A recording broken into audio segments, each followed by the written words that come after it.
Si je vous dis Burna Boy, Wizkid ou Damiso, évidemment vous me dites Afrobeat.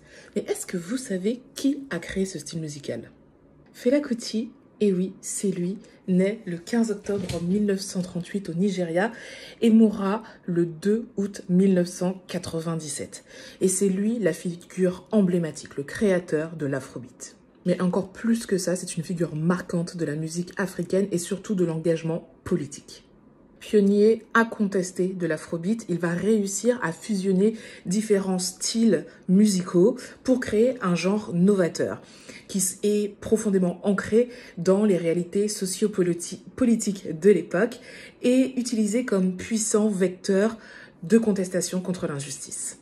L'Afrobeat naît de la volonté de Fela Kuti de réinventer la musique africaine et d'y intégrer des éléments venus d'ailleurs.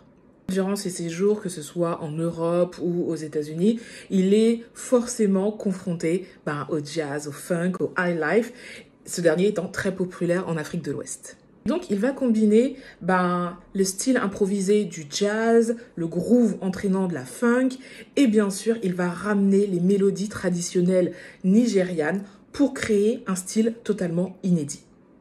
Plus qu'un genre politique, l'Afrobeat, dès le départ, se veut être une expression politique, un moyen de faire vibrer les consciences et de dénoncer les abus du pouvoir.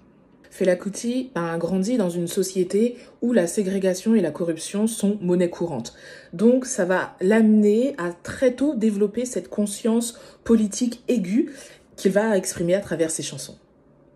L'Afrobeat, quand on l'écoute, en tout cas quand on écoute l'Afrobeat de Fela, chaque note, chaque refrain est une déclaration politique.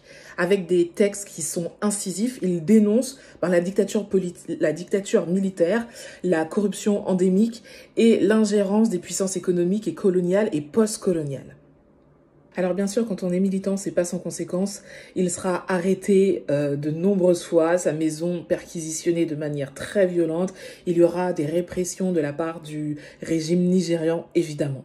Et malgré tous les coups portés, Fela considère qu'il est le vecteur de ce message et donc sa musique va continuer à éveiller les consciences et inspirer le changement.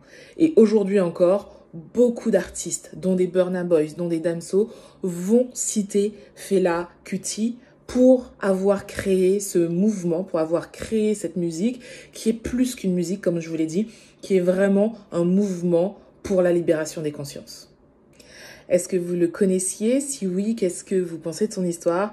Et qu'est-ce que vous pensez du fait que l'Afrobeat soit repris aujourd'hui? Et peut-être pas pour les bonnes raisons, ou en tout cas les mêmes raisons.